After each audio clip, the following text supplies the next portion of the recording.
What would you say your project is, if you could Well, sort of sum it up? it's populist nationalism. It's to make sure that the little guys in this country, who are the full faith and credit of the country depends upon the working class and middle class, not just for taxes and for the pension funds that drive the capital markets, but also for their sons and daughters who serve in the military. And they're the backbone of society, but they always get the short end of the stick. And the film ends, I think, quite powerfully. This film was made in 2018, where I say there's a burning building, and I say, hey, unless there's some fundamental basic changes in the structure of this country, particularly the economic side, you're going to have a French Revolution. It's going to, it's going to. So, kind of to piggyback what he said, obviously, if anybody who knows has studied Martin Luther King, one of the things that he was kind of getting into after the whole passage of the 1964 Civil Rights Act is the Poor People's Campaign, where he was getting the black and white working class together. That was the whole reason why he was even in Memphis. He was unionizing black and white garbage workers.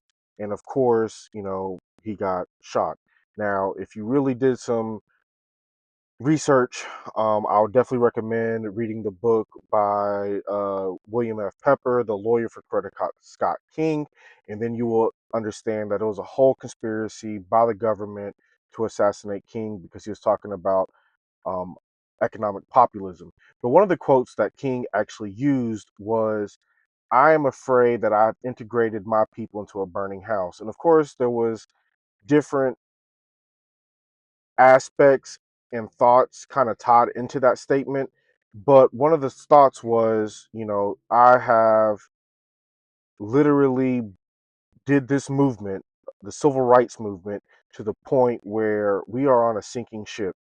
And so that's kind of what Steve Bannon is alluding to.